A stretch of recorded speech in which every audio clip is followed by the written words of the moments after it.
Wait a minute, Diva B, you better sing. Oh, I can sing, honey. Don't get it twisted. Boo. I can sing. Who told you There to are wear so purple many. tonight? Ooh.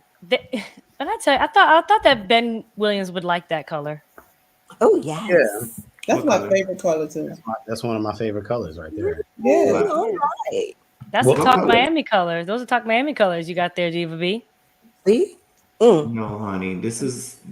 You You want me to go know. change the color? I have several other No, hats. I love the purple. Absolutely Keep it. not. That's the Talk Miami color. Look at our aesthetic. We got purple. Yes. Purple. Our energy is purple. Before we get into all of the, Ooh. you had a little flash there. You had a little flash there. Oh, I'm gonna do it randomly throughout the whole program. So Oh, get ready. pass it to me. Ooh. And then pass it up here, Chloe. Up here, Chloe. Yes. That's it. Oh, right there. Yes. and Dr. Shonda. Ooh. And Dr. Shonda. Yeah.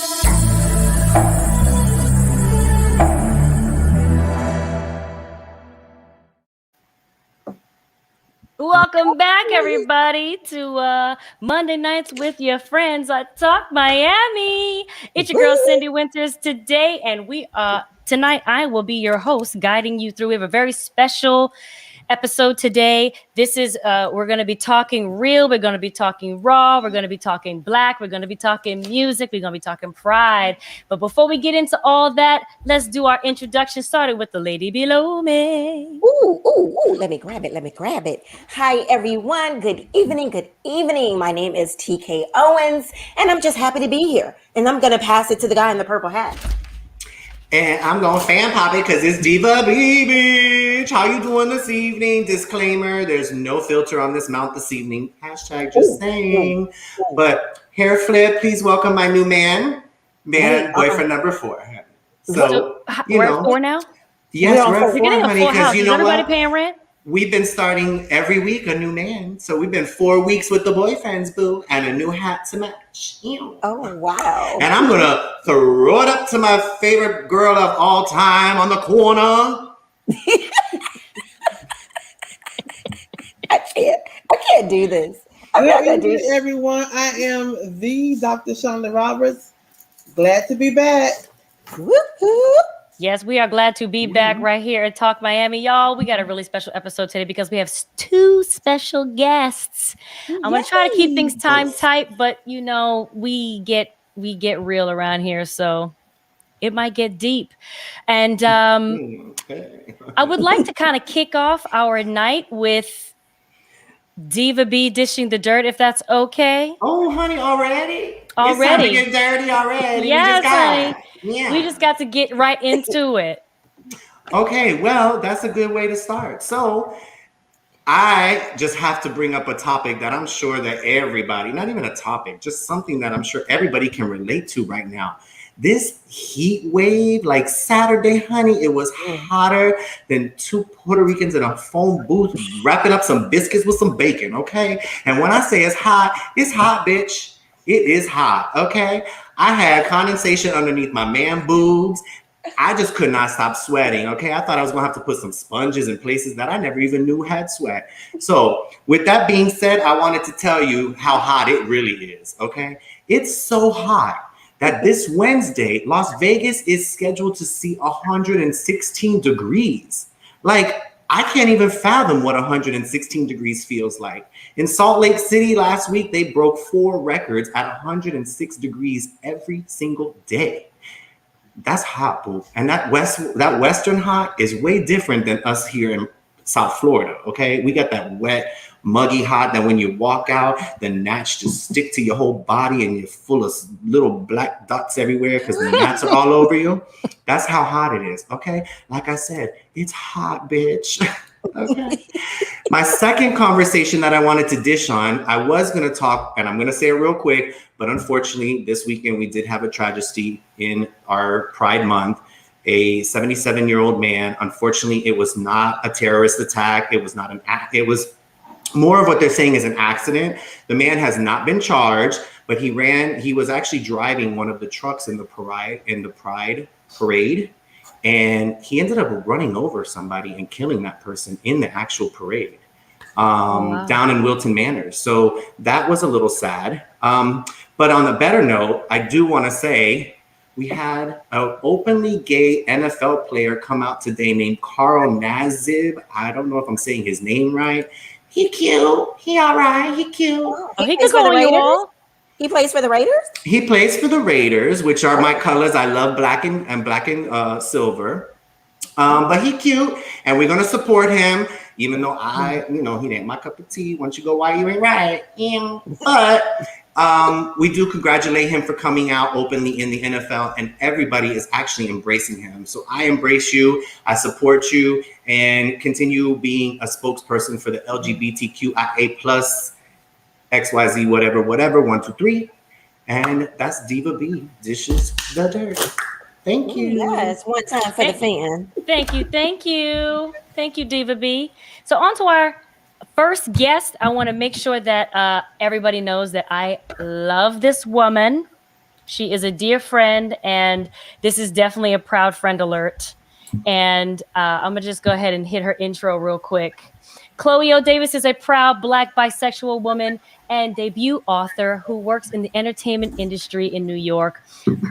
She graduated from Hampton University and Temple University, and she centered her creative platform on amplifying the narratives of Black culture and heightening the awareness of LGBTQIA community.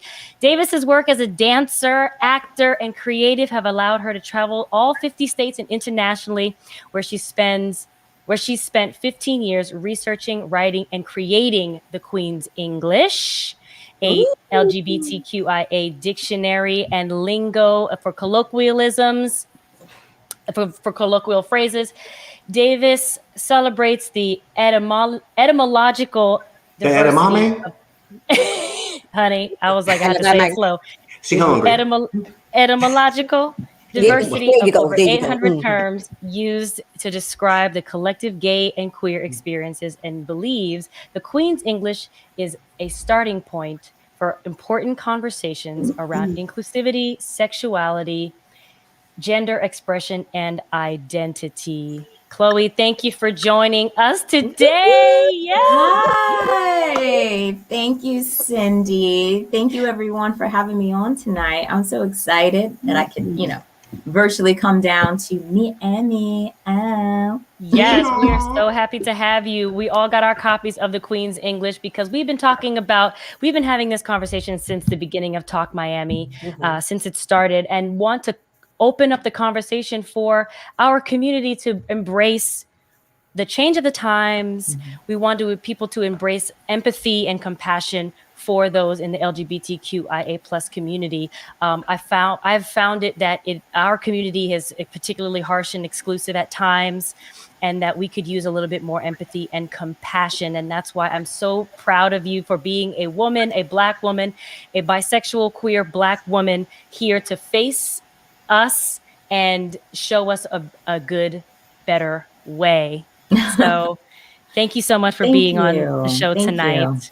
So the Queen's English, the LGBTQIA plus dictionary. Yeah, all of those letters, exactly, because it's about visibility, and it's really about celebrating the diversity and vastness of human identity.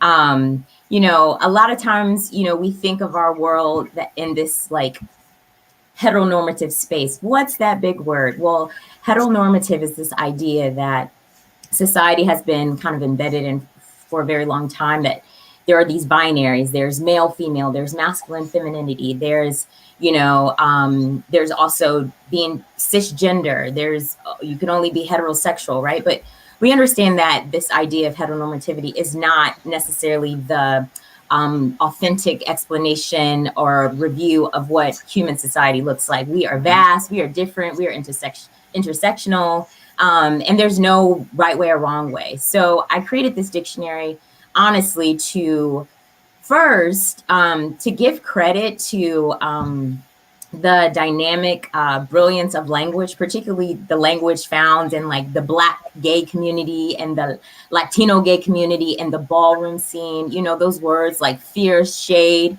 the tens, Serve 'em, honey. what's the T, capital T, not TEA. You know, these words have been appropriated by pop culture and even mainstream culture, and more so like the larger LGBTQIA plus community. And so one of the reasons I wrote the book, there's many, but one of the reasons was to truly give credit to where credit is due, and to credit the communities and people who actually coined phrases, you know, created a language that truly supplemented their self-worth. When we talk about the ballroom scene, you know, the ballroom scene was created because of homophobia, because of transphobia, because of racism. You know, the ballroom scene was created in the late 1960s, early 1970s in New York City, in Harlem.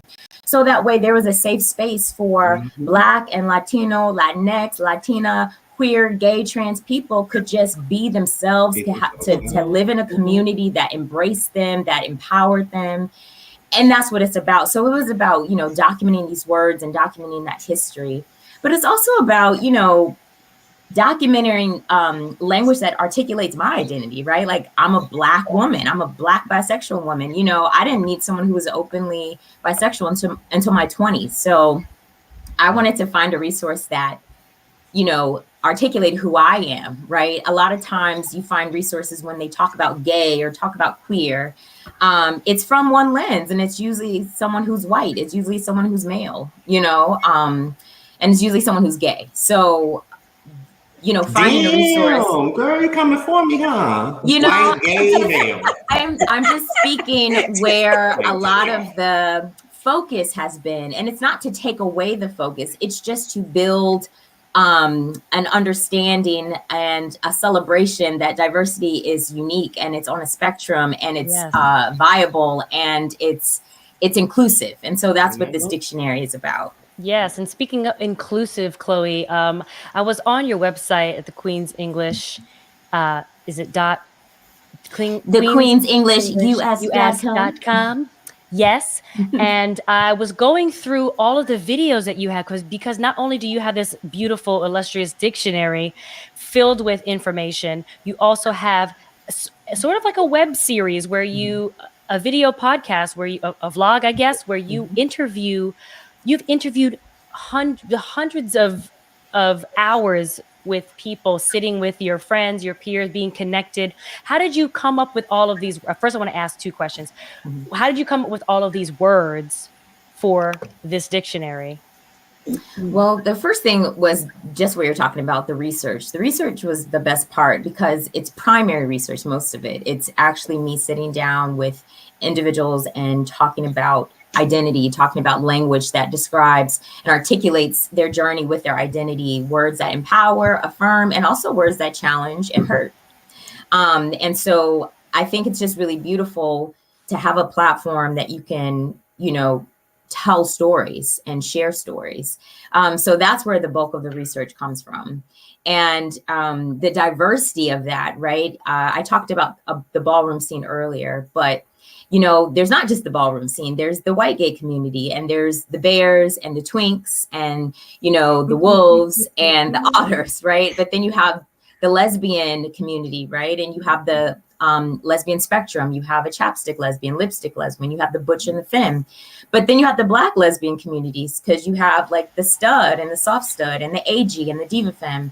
And it keeps going on. And then you have, you know, words that come particularly from the Black trans community, or the, you know, Black trans feminine community. You know, when we talk about butch queen, femme queen, like that's the ballroom scene. And the femme queen is someone who is a transgender woman or a trans feminine individual who is part of the ballroom scene. But just language like clock and passing and, stealth, just words that truly articulate an experience that is important to someone's identity. So it was about that inclusiveness, that diversity, again, that lives not just within this larger LGBTQI plus community, but just lives within our humanity. And it was just important to have that visibility and that diversity because, again, I want to tell the whole truth. I don't want to just tell part of it. A lot of we've learned more and more. Particularly celebrating Juneteenth. We don't get to learn our history because the powers to be isn't necessarily forcing that narrative. And this was an opportunity to learn history, but to also learn culture and to also understand that language shapes culture and language is created to articulate an experience that has not been articulated the way that feels affirming or empowering, Absolutely. So yeah, this is just one of those dictionaries that does that, but it's also fun and engaging. We talk about pronouns. We go into the history of the Harlem Renaissance, which is actually the birth mother, father of the ballroom scene, but even how, Stonewall and, and there's the Black Lives Matter movement, it's like Black LGBTQI plus people of color have been truly instrumental in defining, our society. And this was just kind of my way of saying, here we are. Yes. Diva B, Can did I you ask have a question? I sure did. I thought at one point I was like, put your hand down. She's gonna think you're talking about yourself. But no. I was like, look at the student.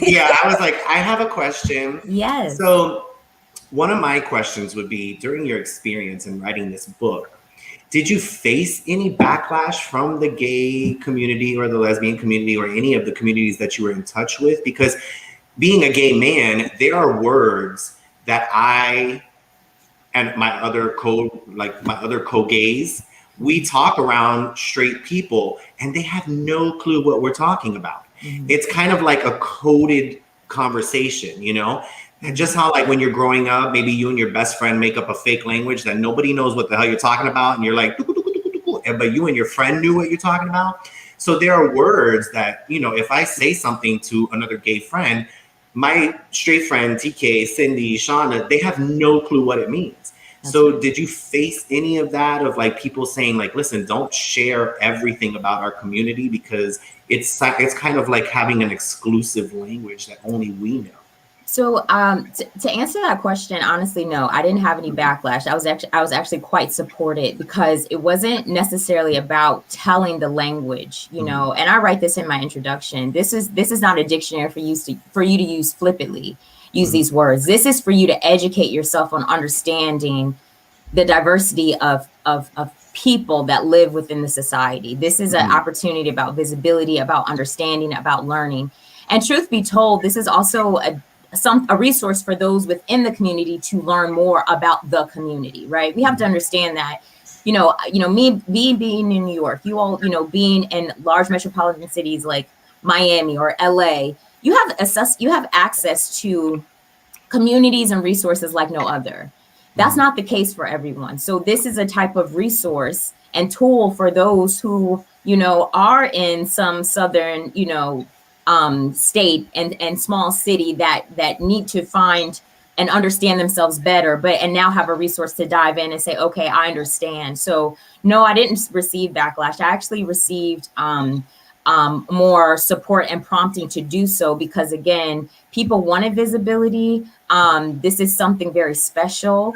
And I have to also say that this was so research, but also I had so many sensitivity reads with all different people. Like if I'm talking about the bear community, you best believe I'm talking about someone who identifies as a bear. If I'm talking about the leather community, emphasize what that means? Because you said bear and otter, and people are thinking that gay people sleep with animals. Right. So then I also have to say, get the dictionary. But no, but so when I talk about like bears and otters, wolves, twinks, these are body labels that are a lot of times used within the gay male community, particularly the white gay male community. Not to say that they're the only ones that use it, but that is kind of the heartbeat of the word. So, but within the community, people have pride in these identities, and particularly the bear community is one. It's very strong. And a bear is oftentimes a gay, bisexual, queer man, right, who is a heavy body shape and has lots of hair, resembling a bear, right? Wow. But there is a beautiful, welcoming community of bears who truly embrace this identity and support each other in this brotherhood. And you can be a brown bear, a black bear, a panda bear. So these are also kind of labels that have to do with, the intersectionality of someone's identity, including the race as well, right? Whether you're black or brown or, Asian.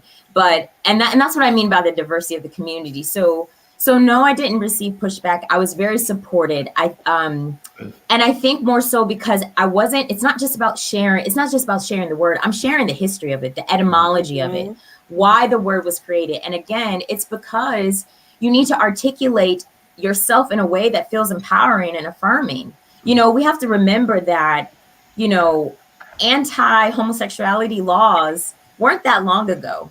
Marriage equality wasn't that long ago. So there's still this persistence and fight for equality and for visibility and respect. We're now in a place too where we have young, when I say TGNC, I'm saying transgender, nonconforming, individuals who are fighting again for rights, just to be firm in their identity. So again, it's like, this is not just about uncovering a language for the world to use. This is about having a resource for those within the community to assist them in the expansion and development and evolution of their identity. Like, this dictionary is my coming out story, 15 years using that. I can say I've gone from, I can remember a time in my life I was like, oh, you were heteroflexible, and then I can say, oh, bitch, you were bi-curious, and I could say, oh no, you was bisexual, but you was a semi-closeted. You could be open when you're in like a gay scene, but like when you're out in the public with heterosexual people, you want to be straight passing. I'm throwing these terms out because these are words that are in the dictionary, because again,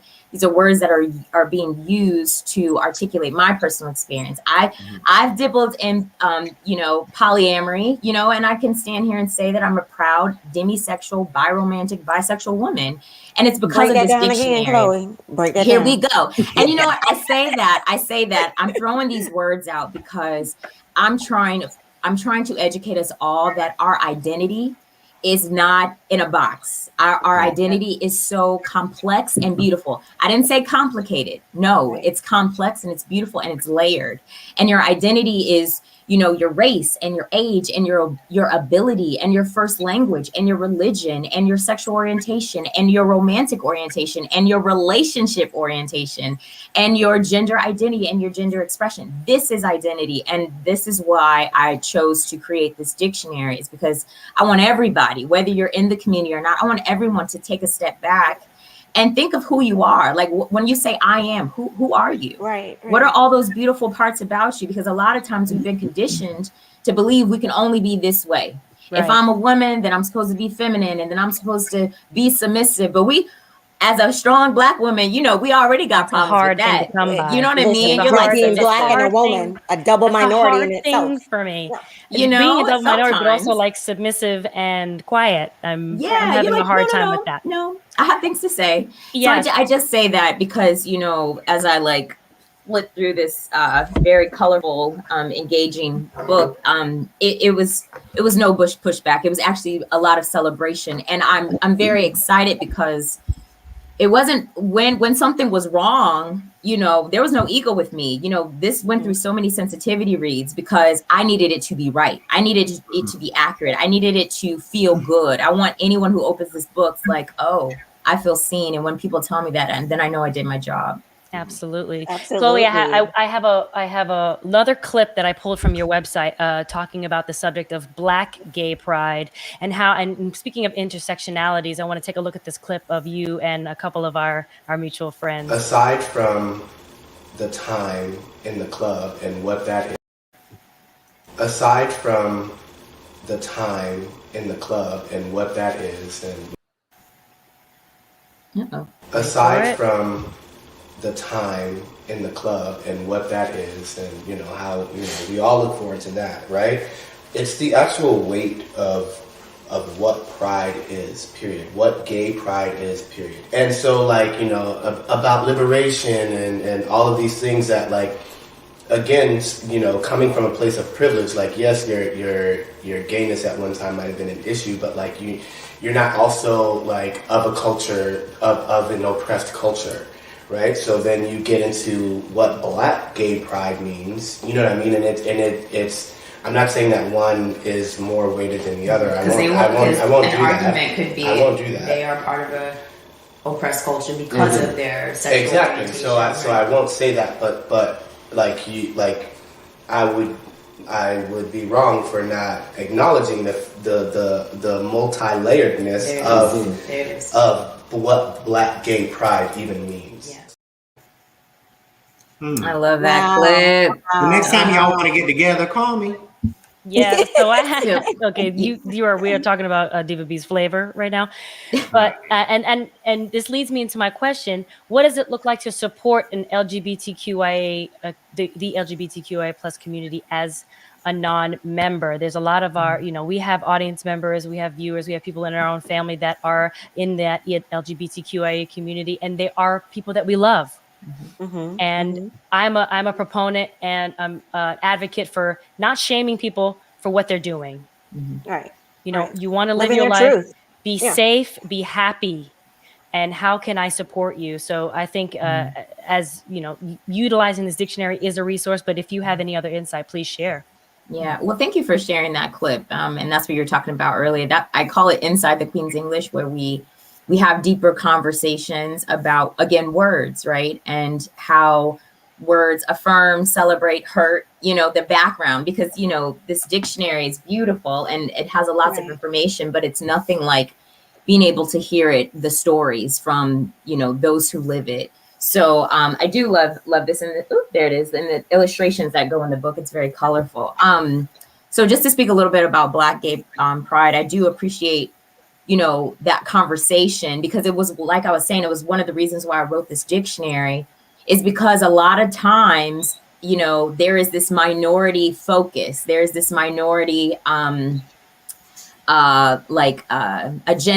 right? And that minority agenda just happens to be, we live in America. So it's a white, cisgender, gay man when it comes to, this LGBTQIA plus or this gay queer spectrum. So Black gay pride, was created actually in DC during the HIV and AIDS crisis, because for some reason, in our Black community, we shy away from deeper conversations when we talk about, sexual orientation and gender expression. We shy away from, our gay uncles and our lesbian aunts and, our trans cousins. We shy away from those conversations, but, it does us a disservice, and we try to shy away from not understanding about, our community and how HIV and AIDS were really affecting the Black gay male community. And so that's why Black gay pride was created. So that way there was a safe space for, Black, gay, same gender loving, lesbian, bi, queer individuals to come together, Black individuals to come together and support each other and our special needs and our special experiences. So that's Black gay pride. So going further, how can an ally support the community? Well, first, before I go to the allies who are not part of this non-heteronormative spectrum, I want to talk about the allies actually in the community, because we have to be allies to each other, period. You know what I mean? Like being a Black bisexual woman, my experience is very different from a white lesbian. It's just very different. But that person can be an ally to me, and I can be an ally to someone who is 16 years old and transitioning, and I can be an ally to someone who is Muslim and queer, and someone who is AAPI, and gay can be an ally to someone who is Black and queer. So that's what I mean. We need to be allies within the community. And it's the same kind of formula being allies outside the community. It's about compassion. It's about respect. It's about visibility, and it's about affirming. It's like, just because, so if you don't understand it, then let's find the tools to understand it. Or let's have those conversations and ask the questions to understand it. Because, nobody just knows everything. I didn't know 800 terms. Absolutely not. That was my question to you. It took me 15 years. There's over 800 terms. It took me Right. 15 years of constantly listening to stories and experiences, so that way I can, articulate them and use this platform like the Queen's English to be able to share people's stories and educate people on the diversity of humanity. So we have to listen. We have to learn, resources are really important. So, the Queen's English, but there's so many books out here now, very, very different from before. So, open the book, learn more, but have conversations, really talk to someone who's not like you, and it's okay. Right. And how can we, and for those who don't understand, those who, again, when I say TGNC, transgender, nonconforming, or non-binary, when we learn pronouns, when people use they, them pronouns, or Z pronouns, or them, or, or ear pronouns, it's just about asking someone's pronouns. It's not a preferred pronoun, it's their pronoun. So if someone, comes to you, introduces themselves, and maybe you don't know what pronoun to do, guess what? Say, hey, my name is Chloe. My pronouns are she, her. What's your name? What's your pronouns? And then guess what? You start a conversation. You start learning about people, because we're very different, but we're all the same. We have a heartbeat. We have a passion. We have an impulse, and we all have a reason to be here. So if we do more connecting like that, I think that's how we become allies. It's just really stepping out of that comfort zone, not being afraid to be wrong, not like fearing that moment of feeling uncomfortable. We have to get over that. But I think, honestly, Chloe, before you get into the terms, what you just said hit the nail on the head for me. And that was, learn about somebody before you judge them. Because one, and I've said this from day one in Talk Miami, to me, love is love. I don't care if you're black, you're white, you're green, you're Asian, you're this, you're that, you're gay, you're her, you're him, you're she, whatever. To me, I look at people for people. And before we can even progress as a culture, as a human species, we have to learn that everyone is different. Doesn't matter what your pronouns are. Like you said, we all have a heart. If I cut you, you cut me, we all bleed the same color. That is the foundation to moving to the next level of what these pronouns mean, and why is it important to say to somebody her, him, they, trans, cisgender, whatever.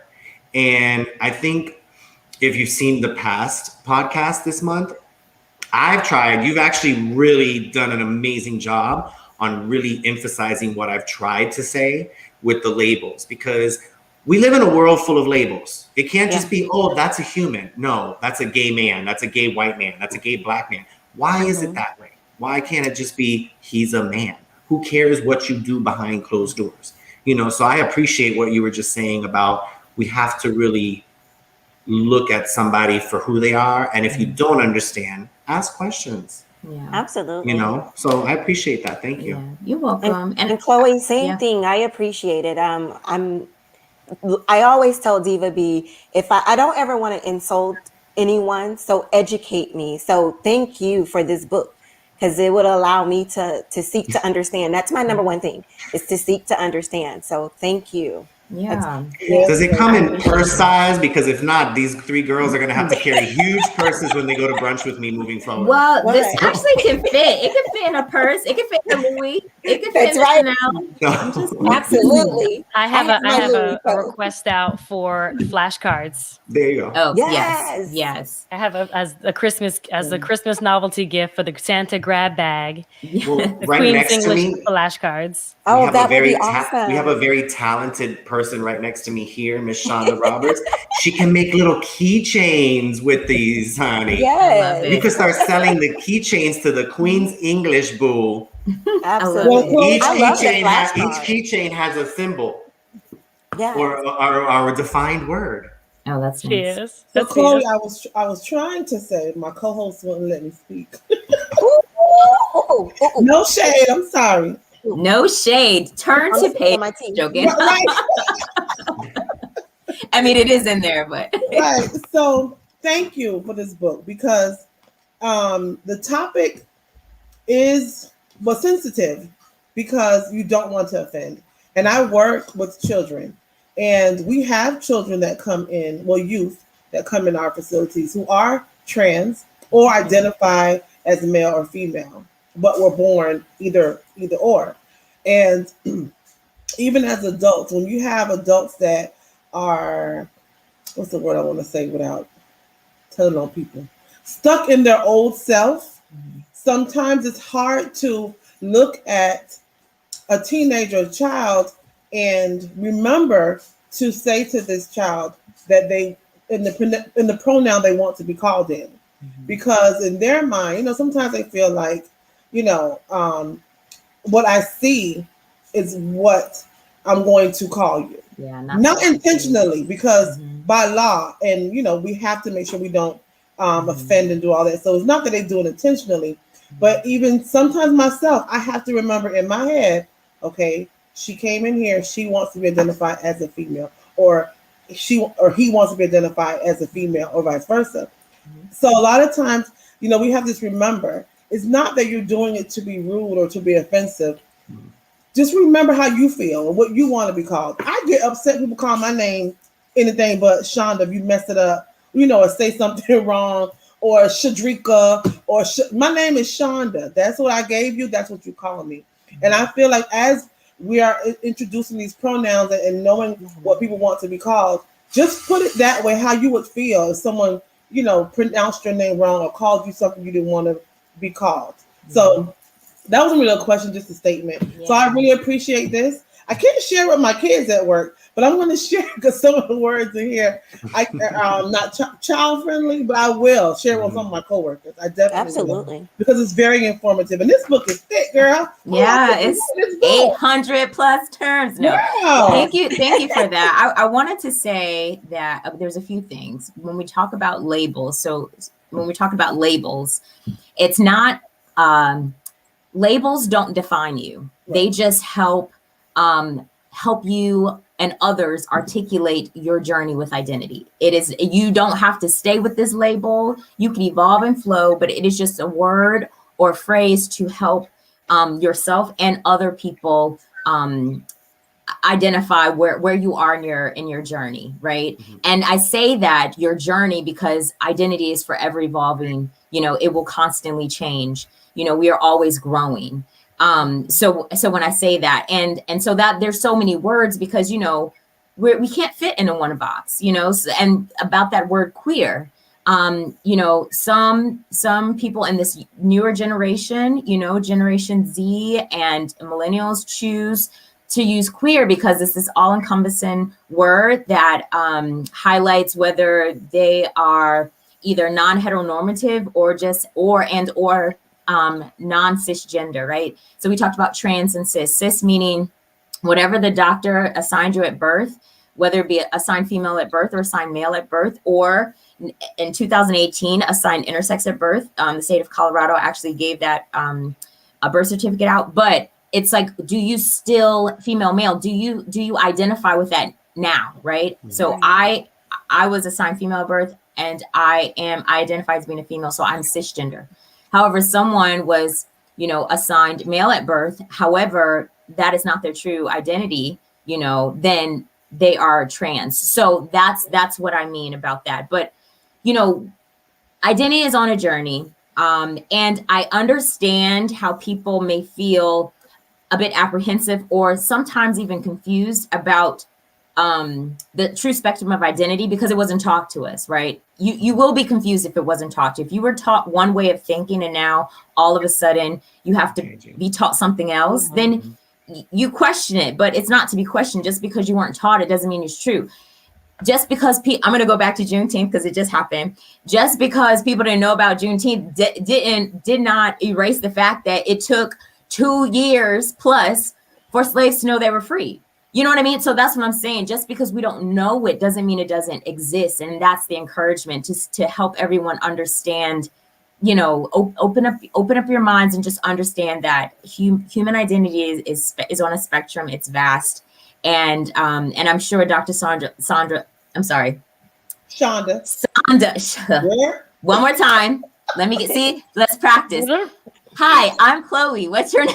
No, I'm joking. No. Just call her Queen. I know, Dr. Roberts, no, but I understand what you're saying with the young people that come in, right? It's because they're conditioned to understand life differently, right? They're not conditioned to have to stick into this binary in this box to say this is who I am. So it feels organic to them, but it may not feel organic to you. And guess what? Both stories are valid, but all we want to do is continue to affirm and celebrate each other. Exactly. Thank Yes. you. Mm-hmm. Right. Chloe Davis, author, dancer, actress, philanthropist, advocate, Yes, community ma'am. member, sister. You are a phenomenal Cindy, woman. it's sister. I am correct. Oh, with her and I, it is in the ER sense. Oh, okay. Well, for me, it's sister. I am so grateful that you took the time to come on our show today. Absolutely. I'm so proud of you I remember when this story was just a conversation and the book was not as thick as it is now. Right. And I wish you all the best. I was just in Books and Books 2 weeks ago talking about do y'all have the Queen's English? And so we're working on getting you into the bookstores in Miami as well as all around the world. Ladies and gentlemen, one more time for Miss Chloe Davis, the Queen's English Dictionary. Thank you. Thank you so much. Thank you. Hey, Thank you. Thank you so much for having me on. Bye. Good night. Bye. Bye. Don't go away, ladies and gentlemen. We are moving on to the next topic, which is brought to you by our favorite resident doctor, Shonda Roberts, in her community corner. Woo, woo. Good evening again, everyone. Tonight we will be talking about Miami Bridge. Miami Bridge is utilized by the community as the access point of all Miami-Dade County efforts in dealing with kids in crisis who are runaways, truants, homeless, or having issues at home. In Miami-Dade County, we are the only emergency home serving kids ages 10 to 17. At the Bridge, we provide a full range of services, including in-shelter counseling, field trips, that's my part, in-home counseling, and reunification with the family. So Miami Bridge is actually my place of employment, which I enjoy working. I am the recreational coordinator, so I plan all of their activities from the time they wake up to the time they go to sleep. So I am the fun lady. So they always want to make sure that they are all right with Miss Shonda, honey. You're like the cruise director? My point. I've been good. So I enjoy what I do. I love taking them out. It's draining. I think I'm getting a little too old, but it's still good. So I want to play this one little clip from the website real quick for you. As for Mia, she was brought to the Bridge after running away from her foster home. If I have a problem, I can talk to them. And they help me open up about my feelings. They contacted the right authorities for Mia. Now there's an open case looking for her attacker. I think the Bridge is amazing because people out there need help, and some people went through what I've been through. If the Miami Bridge never exists, I would have been dead. I would just be in the streets. But now Mia is focused on school and plans on becoming a detective to help kids like her. All because of the Miami Bridge. You're not just changing life, you're saving them. Oh, Wow. Thank God for glasses, honey, because these eyes is watering. Wow. They got the piano. They got the story. They sure did, honey. Listen, I've seen that 1,000 times. I don't know why I just got teary-eyed too. Because that girl is just... Listen, don't, Cindy. I made it through. Okay. You and your community corner. Well, you do good Yes. work. And I mean, Absolutely. to save these young kids, I mean, Yes. it takes a lot. So I'm going to stop because, girl, I'm a Pisces too, so I will We cry. have kids that deal with a lot, they go through a lot. So we just need, support from the community. And you can reach Miami Bridge at miamibridge.org. And it's just what it is, miamibridge.org. And our phone number is 305-635-8953. You can bring your kids there if you have a problem with your youth. You need counseling. We also have outpatient services They don't have to live in the shelter. So if you also, we also have those services as well. So give us a call if you need help. Aw, Dr. Good job. Shonda. Dr. Shonda And Shonda, Roberts. that's your why. I mean, a lot of people don't know what you do in this community. Not only do you give a spotlight to other nonprofits, but you have your own nonprofit and you work for a nonprofit. Yes. You are amazing. Thank you. Make me cry. Wait. You must be Caribbean. You got like so many jobs. Yeah, and I I know, right? curry chicken juice. Curry goat. You know what? juice. You know what? You are Caribbean. Yeah, she's Caribbean. Let 7 make jobs, no curry. mistake. Many jobs. Curry is in this house. Listen. Yes. That's because Stop Gigi's funny gone. crowd. She's gonna bring you a new napkin. You know, Dr. Shonda got off of Gigi's laptop. I sure did. Yes, ma'am. All right. Yeah. Gigi got her laptop back, honey. She got to upgrade. Gigi said, I'm gonna show you better than I can tell you. She took her laptop this week. Gigi said you on your own, baby. This is no longer a threat. This is a promise. Absolutely. Thank Good you so job. much, Dr. Shonda, for your community corner. We're going to move on to have our second guest. Yo, everybody, I have to have 2 special guests today because it is very important that June is not only Pride Month, but it's also Black Music Month. One time for Black Come on Music now. Month. I mean, is there any other kind? Snaps all around. And I'm really excited and grateful that this next guest is going to be joining us today. He hails from Washington, D.C., with such greats as Duke Ellington, Chuck Brown, Marvin Gaye, Shirley Horn, Roberta Flack, Michelle Ndegeocello. You can add Ben Williams to that venerated roster.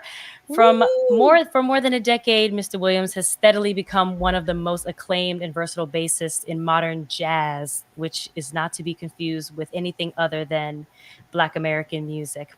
In 2009, he won the Thelonious Monk Award, international jazz competition, and he has performed, recorded with such giant artists as Pat Metheny, George Benson, Stephon Harris, David Sanborn, Lauryn Hill, Wynton Marsalis, Robert Glasper, Maxwell, just to name a few. And Cindy Winters.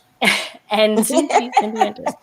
In Don't forget you, honey. You big 2020, time too, boo. Thank you, That's Diva right, B. baby. Out That's right, here. we got you, boo. In 2020, Mr. Williams released a great album called I Am a Man, which was released by Rainbow Blonde Records, a new imprint co-owned by singer and kindred spirit Jose James. This album it grandly departs from his other stuff as an instrumentalist, and he actually sings on this, and he uses his inspiration of R&B, hip hop, and socio-political awareness to really bring this album to life. Ladies and gentlemen, I want to show you a little clip before I bring on Ben Williams. Here we go.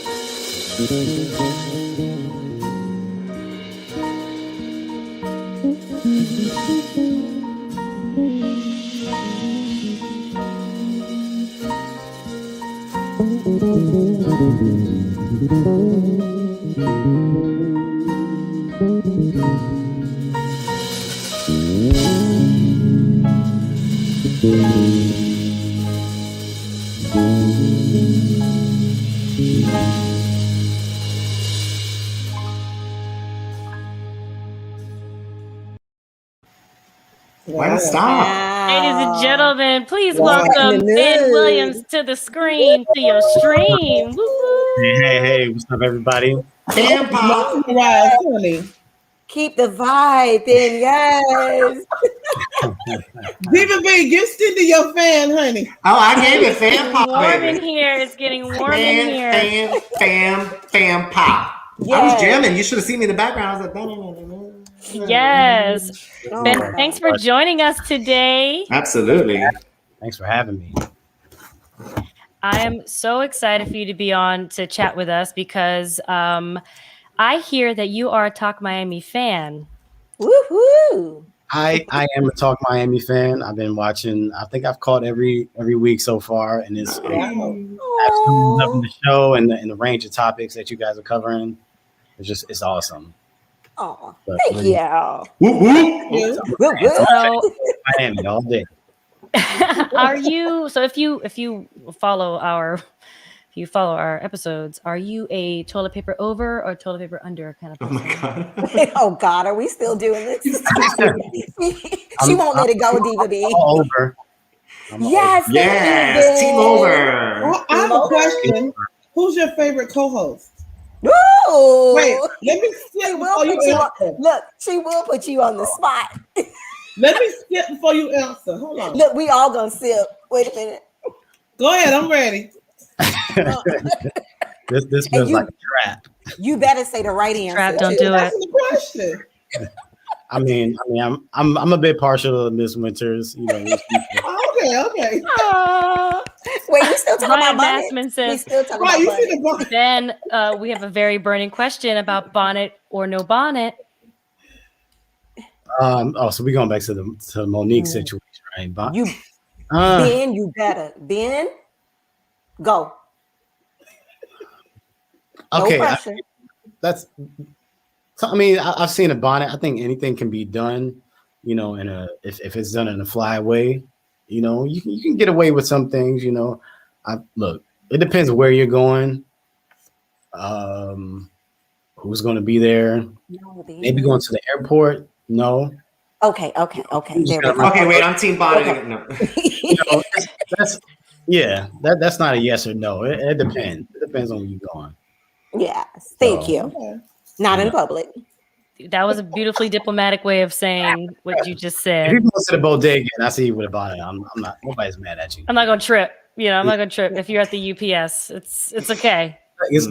Ben is playing it safe tonight. I got he's- you, Ben. You gotta play it Mhm. safe, you know, because you never know what's gonna happen after this moment. So you Okay. Absolutely. want to be respectful of everyone's point of view. Yeah. So Ben, talk to us a little bit about your album, I Am a Man. I've heard it. That's what actually a fun story is that Ben and I met on the internet. He released an album. I heard it. I immediately reached out to him and said, your music is amazing. I'm a songwriter. I want to work with you. And I sound like a crazy person, but that's just the kind of person I am. Go get it, Cindy. I'm ambitious is what they say. So And you know what he I said to could tell. her? You know what he said to her? He said, I am a man. and I had an album. I am a man. Wait, say it with a deep voice, Diva B.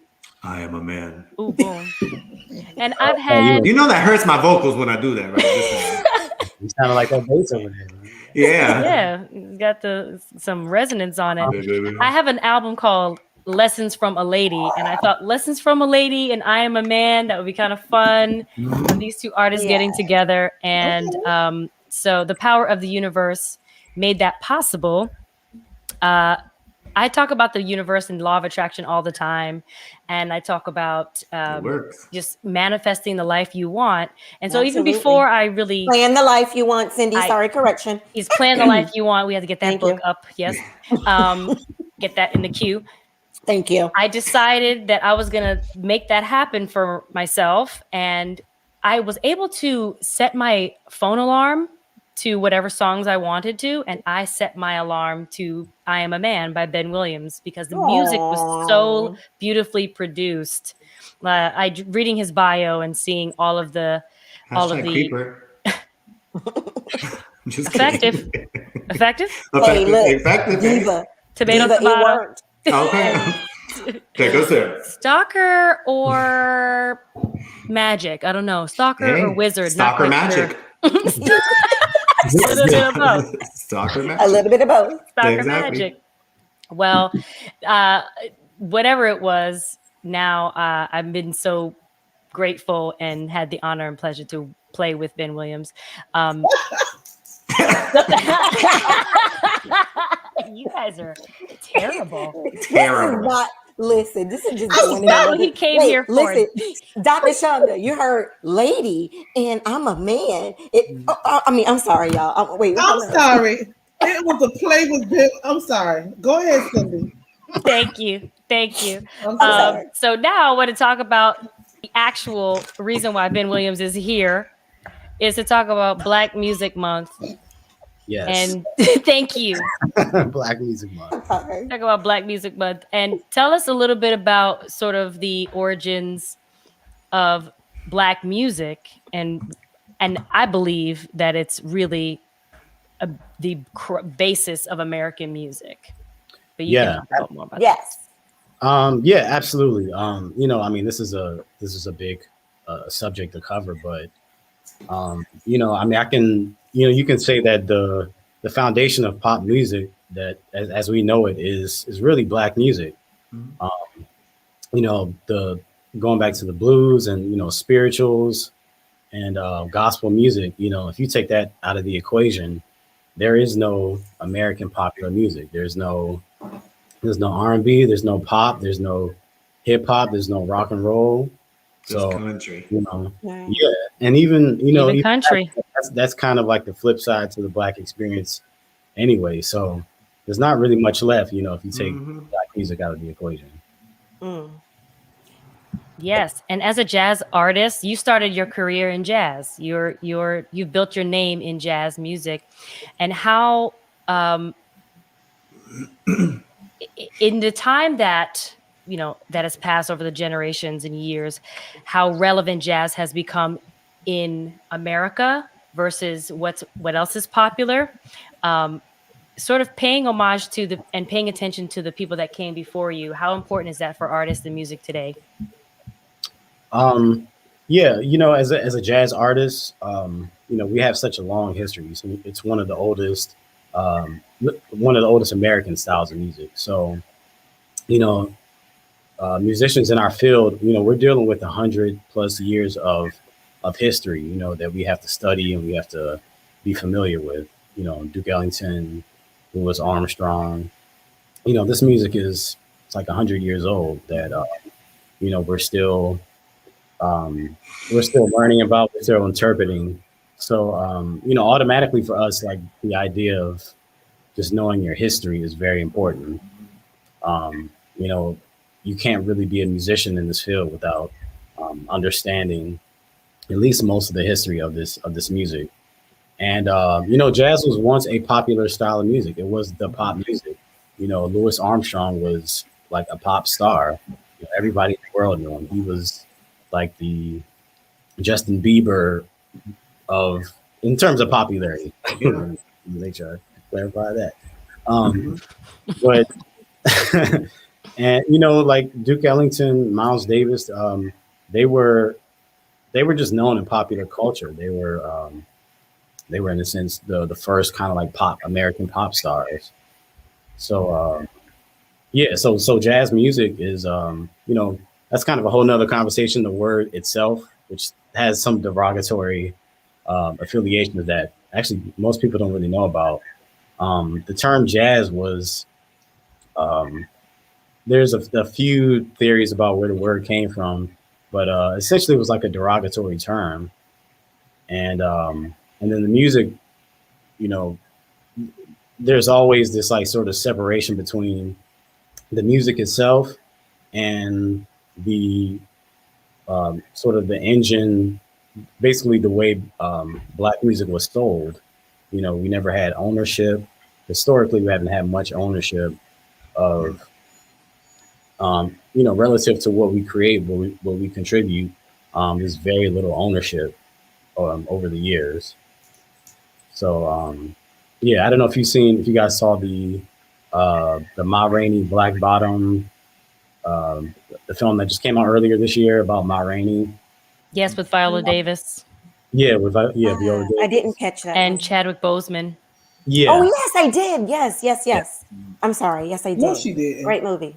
No, I couldn't think of the name of the movie when he first said it. But when you, of course, said Viola Davis, then of course, yeah, Chadwick.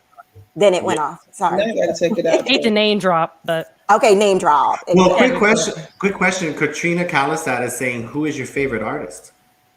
Who is my favorite artist? Ooh. That's like an impossible question to answer. I would say Narrow it down. my first Beyonce. I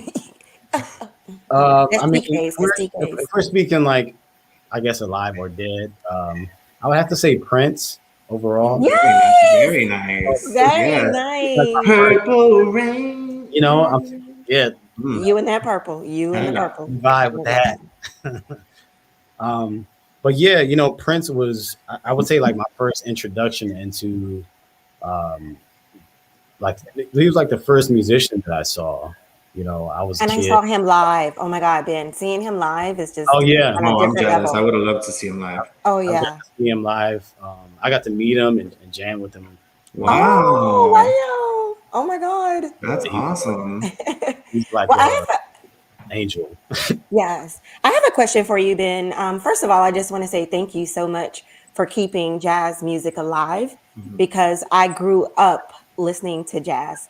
My mom, I'm sure, is watching and she can attest to this. So, my father was the first man to introduce me to jazz. So, I grew up listening to artists as Miles Davis, Al Jarreau, and of Oh, course, he yes. loved, yes, of Al course. Jarreau, baby. And just Mm. knowing that you were going to be on this show when I was getting dressed, I chose to listen to Miles Davis, and it just puts you in this mood.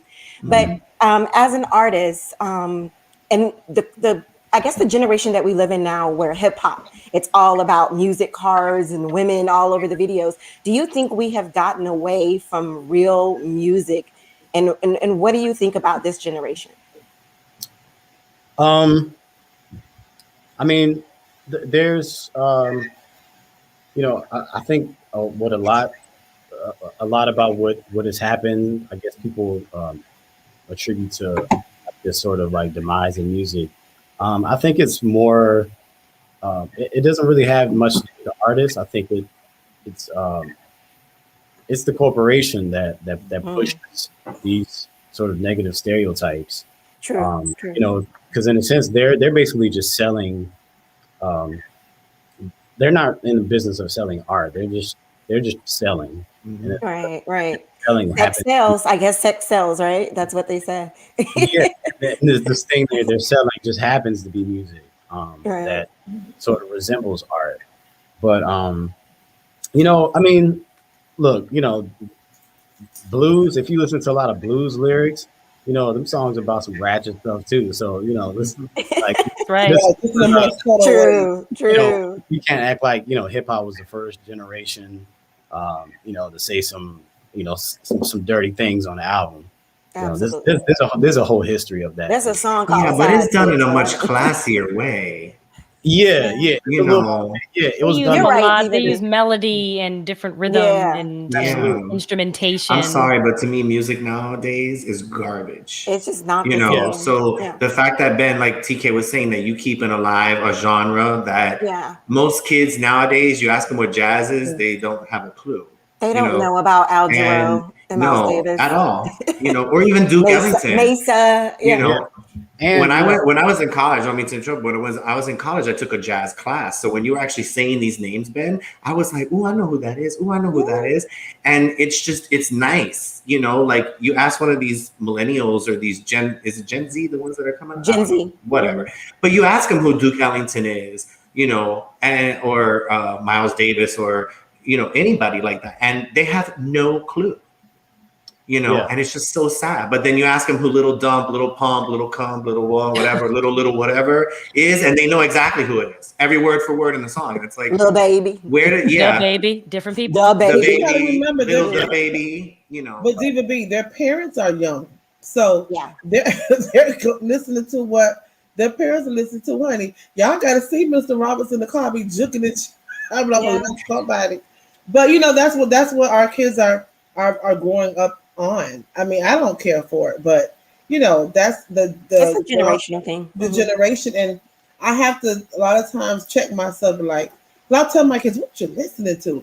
But I remember my mama asking me that, "What you listening to?" You know what I mean? Mm-hmm. It's not that what they're listening to. Well, I don't like it, but let them have it. But we have to try to introduce them to other genres as well, so that they know and they have something to compare to. Because Right. when we are listening to music Mm-hmm. in our car, we listen to stuff that we used to listen to. Our Mm-hmm. kids know a lot of our older songs that we liked. You know what I mean? Because we Right. introduced it to them. So it's just up to our us as parents to allow our kids to or to understand what we listened to back in the day. Sort But I of have a expose them in statement that that way. y'all don't know about me. I see that bass back then, and I played the bass at the Mac. All Honey, right, now wait, one time for the man. Go my back, bass. upright. All right, I man. played it at Southwood, and I played it at the Mac. No, I'm lying. Yes, honey. Wait, I had north it or south? Southwood. North or south? Which one? North or south? I went to North and Oh, South. okay. Oh, I went to okay. both. She played the bass at North and she played the violin at South. Okay, Well, no, okay. I take it back. I played it at Southwood. I wasn't playing music back then, but I played it at Southwood, and I loved it. But I was the only girl that played the bass, and they used to pick at me. I liked the bass. I liked it. She was And all about everybody, that I bass. played the bass and I played the cello. But You don't ask me go, to do it now. girl. I'm not gonna do it. That's what's up. Yeah. You know, I was just gonna add that while it is very important that we share with younger people, teach them about Duke Ellington and Miles Davis. We also have to expose them to the artists that are living now. Yeah. We don't just have to look at it as this like we're taking them to a museum or something that they're seeing these people that are dead and gone that they don't feel a connection to that. Right. They need to, you have to take them to see live music and see musicians that are live right now. People like Robert Glasper and Esperanza Spalding And Ben Williams. That's Ben right. Williams. Put yourself in there, Ben. Yes. And there's an amazing, there's a lot of great young musicians that are playing this music, and we're putting our own spin to it too. We're we're a reflection of the society that we live in. So the way we play jazz, that's why that word is so problematic because when you say it, there's like 16 different what is jazz to one person can be something completely different to another person. But yeah, we have to take people and see live music. That's how you really culture. Absolutely. They have to see that there's human beings walking around right now that are playing this music. That are still creating the art form for sure, and are evolving the art form. And young Black and brown students are still, they're trying to always cut. They're always trying to cut music programs, and they're always trying to cut arts programs in schools. And where would we be without those free programs? Absolutely. And that's how we have to keep it going. And Cindy's real quick. I know we're way past time, but I wanted to comment on that because we have a lot of kids that come into our facility that are super talented or are gifted, I love to say. And I had one that played the keyboard, and I had no idea. We take them to our church that has youth night, and they even wanted him to get on the keyboard in there because he's so gifted. We have some that write music that can sing. We had two sisters that sung like angels, and it's not being, nurtured. So a lot of times, what I'm working on now is working with this company that has like their studio, whatever. They want kids to come in. So I'm trying to get our kids back into, doing the music thing because they come from so much hurt and pain. And when they write their songs, they write their music, and all of that comes out. And I think that's so important that we nurture that, even as parents, but also as leaders in the community. We got to make sure that our kids don't lose that because it's such a place of healing. Yeah. And that's what I'm working on, Shonda. We're going to bring it back. We're going to bring it back. Shonda brings up a point because some of the best songs that we've ever heard throughout time were actual songs that somebody wrote about a personal experience. Oh, absolutely. Those are the best. So, and I don't mean sex, drugs, and how many chicks you bang on the weekend. I'm talking about real songs. Yeah. Like real things. Real things. Speaking of real songs, I still want to talk a little bit about "I Am a Man" and what inspired you to create that piece of that album. Yeah. So "I Am a Man" is my most recent album. It released last year, 2020. And "I Am a Man" is so the title is actually a reference to the mantra of the 1968 Memphis sanitation workers strike. And it was a very important moment in civil rights history.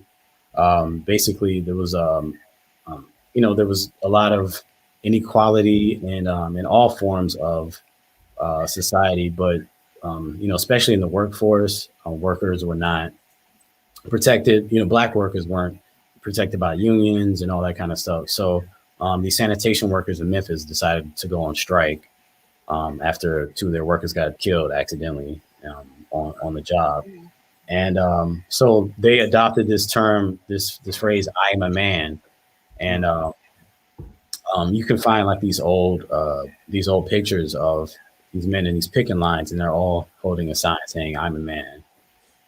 So the album is pretty much it's inspired by that sort of that phrase, and what I did with it is sort of brought that moment that happened in 1968 and try to bring it into a present context and look at civil rights and just these like different themes of self-identity when it comes to being, just basically what it feels like to be a Black American male in this day. And kind of using that phrase, "I'm a man," like what does that mean? What did that mean to those men back then? And what does that mean to me as a person in this society now? So it's kind of like it's a very like socially conscious. I hate to call it like a protest record because it's not really. You find like a lot of music that's come out recently, and that's sort of a response to all this civil unrest, and a lot of times it just addresses the brutality, the injustice, all these images that we see on TV and social media. But not often do we get to talk about just how we internalize it all and how it affects us, our psyche, and just, we're kind of like psychologically how it affects us. So this album like explores different themes relating to just identity themes as a Black man. Stuff like spirituality, like escapism, police brutality, addiction. Yeah, so all these different things. Yes. And y'all need to go listen to this album. So I sent our co-host a link to the album. It's on all streaming platforms. You can check it out on Apple Music, Spotify, Tidal, YouTube, and it's really beautifully composed, and that's what really attracted me to the album. We hear all kinds of music all the time, but we need to show what's happening outside of the radio, Right. and that how the art form exists outside of the radio and what's being programmed on top 40 channels, because that's a whole different game in itself. Ben Williams, thank you so much for being with us tonight and withstanding some of the preliminary hazing that took place. There will be a conversation after this. There will be a conversation after this. Talk about you are team over.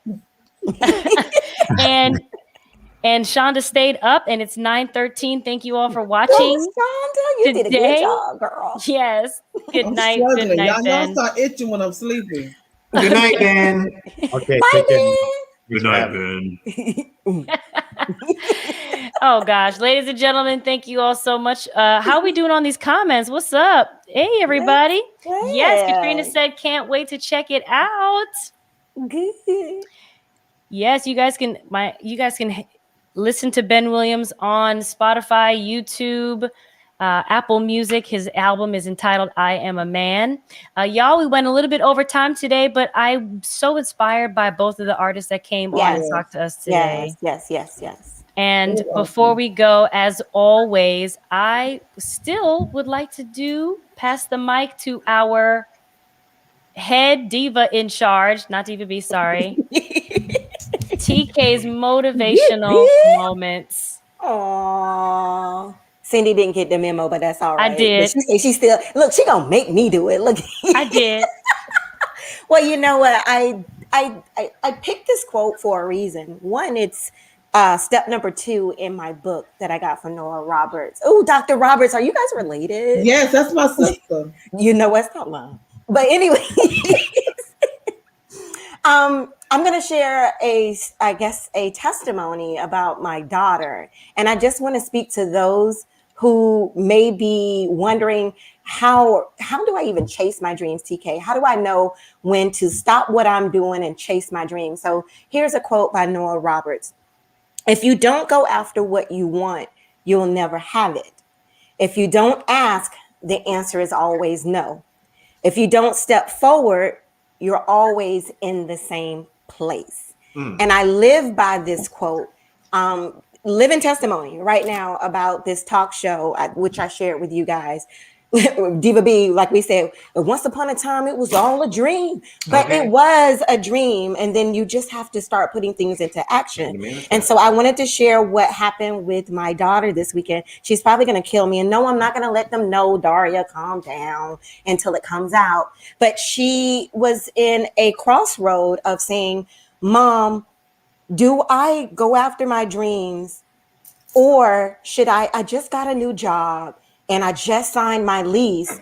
So do I stay here in what I'm used to and comfortable with, or do I go after my dream? And I said, sweetie, please follow your dreams, especially one while you're single and you don't have any kids. Go get it. And I said, if one thing I ever taught you in this life is go get it. I say, you can worry about that lease, break that lease. We can worry about that later. Your job, you in daycare, you can always find a new job. And the reason why I say that is because I'm being a little selfish here. When the dream that she's going after, this dream, if it comes true, she will be making history. As a matter of fact, go ahead, Diva B. Yeah. Because you said if it comes true. It's not if. Come on now, Diva B, correct me. When it comes true. And I'm so proud. I can't wait to share the news with you guys. But I'm still, Dr. Shonda knows this. I'm so scared, and I need to get over this. I'm so scared about putting things out there because I feel like there are other people who don't want to see it happen, and they could just say something like bad, and then it breaks everything up. But Dr. Shonda always tell me, what is for you is for you. There's nothing 100%. No one else can do it. Didn't have. So I'm just gonna say it, Daria. You're gonna kill me. I love you. Don't let her cuss you out now. I know, right? Like, well, how about this? They're expressing my business on the. So how about this? If you don't put it out there, how's it supposed to materialize? Just tell her. We got you, Daria. We got you, Daria. So I can't put it out there because maybe her job doesn't know yet. So I'm but I'll tell you guys separately. But how about this? I can't wait to announce it. But what I did tell her is to follow her dreams and go after it. And she just really thought about it. She was like, Mom, you know what? No, I'm not going to do it. And then a day later, she called me back and she said, Mom, I'm going to do it. And I was just so happy to hear her say, to me, guys, I'm speaking to everyone out there. If there's this book you want to write, if you want to start this podcast, reach out to us. We'll help you. Whatever it is that you want to do, go chase that dream. Go get it. Cindy, I remember giving you some golden words when you wanted to move to New York, and look what all you've become. So anyone, if there's a dream out there, do not be afraid. Have enough courage to go and get it. And I cannot wait to share the news with my daughter to let you guys know, because it's going to be history in the making, baby. Go ahead, Diva B. So just to give you a little bit, I'm sorry. Well, like in Zoom, they have that little button where you press and your hand comes up. So I guess I figured it's like a Zoom. I'm just like, can I talk? And it's all flat. Yeah. It looks just like the emoji too. Yeah. So, but it's old and wrinkly. But anyways, so I'm going to share my own story with you just to emphasize more about how manifesting and believing can actually change your life. Because at one point when I was in my mid to late 20s, I was literally sleeping on someone's garage floor, eating cans of tuna and corn. And my mom used to always say, Brent, well, Diva B. Well, now y'all know my real name, but anyways, that's what the B stands for, y'all. That's right. It don't stand for bitch, but anyways. So my mom would tell me, Brent, if you want your life to change, you have to see it. You have to believe it. You have to manifest it. That's and right. I always said my 30s were going to be better. My 30s were going to be better. And sure enough, when I turned 30, maybe 2 months after I turned 30, I got my job in my first hotel business, in the first hotel that I ever worked for, and life changed. That's it. So please tell Daria, if Daria, don't even listen to your mama, listen to the diesel, honey. Daria, manifest it, see it, believe it, write it down. It will materialize. I promise you. I'm speaking from experience. And if you need to hear it again, honey, you pick this little thing up and you give me a call, okay? Oh, she's probably crying right now. We're gonna follow her on her journey, and I can't wait to announce it. Yes. And then you can go on my wall with Gigi. Get her off that wall. She ain't even there yet. She ain't even there. Get her off that wall. I'm waiting, honey. I'm waiting for my picture of Gigi and Daria now. That's right. But Cindy, that's my motivation, is for everyone to go out and get it. Yes, and I'm telling you, you said that to me 16 years ago, and I have getting it. I'm still trying to get it always. You go, girl, and don't you stop, y'all. It is 9:20, and Shonda has yawned 6 times. Look at Shonda. And she tried to cover it with a napkin, and then like, and she was getting emotional, and she cupped her eyes. But we all know that's sleep cry. Absolutely. She's gonna have sleep crusties in a minute. I am struggling over here. You hear me? Okay. George, the Malibu breezes is putting her to sleep. Yeah. I took my husband on a Father's Day vacation, and I came back and went straight to work to go talk to my babies at work. Came straight home, sat right here in this spot, and I haven't moved since 5:30. It don't move. So my body is saying, "Girl, good night." Good news. See, look. A couple of comments. Thank you all so much for joining us today on Talk Miami. I want to highlight some of our comments here. Latasha Straughter said that her favorite That's my song. girl. Yes, her favorite song on Ben Williams' album is "If You Hear Me." Oh, well, we heard you, girl. We heard you. Yes, thank you so much, Ryan Massman, loyal and true. Yeah, he better be. Great show, y'all. See you next week. All right, brother. Listen, next week is the show. Telling you. Oh yeah, who are we? It's coming from the corner. Coming from the corner. Dr. Shonda Roberts is coming to your stereo. In your stereo. Katrina said 1 hour is never enough of y'all. You guys are so amazing. If you liked our episode, please hit us up in the comment section. Send us an email at Talk Miami. I'm going to put it up here in the chat for you all. If you have an idea or a thought, please don't forget to subscribe to our YouTube. That's right. Make sure you set a reminder on Facebook. We are also on Apple Podcasts, Spotify, and Google Podcasts. We are also on Instagram at Talk Miami Talk Show. Don't be afraid. Keep in contact with us. What did you think about this episode? We want to know your feedback. Happy Pride. Happy Black Music Month. Everybody, stay well, stay woke, stay safe. Question. Do we have another week of June, or when Shonda goes on? Is it July or what? No, it's still the week of June. Still all right. Still June? Still another June? hat, another man. Oh, Lord Jesus. All right. Well, it's the 27th next week. Boom. Okay. Love you y'all. Close it out, girl. Bye, y'all. Good night, everybody.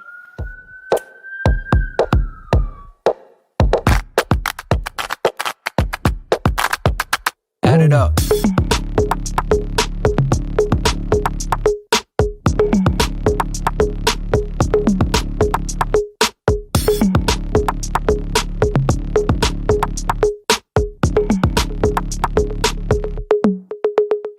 Okay, all right.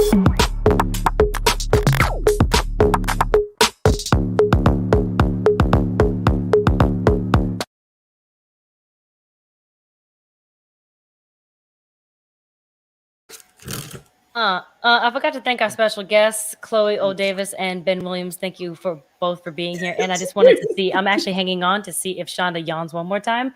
We're just going to wait for it. That's why you need the fan, Shonda, so you can yawn behind the scenes. Oh, we're going to record behind the scenes. Watch, she's going to go to sleep. Get it.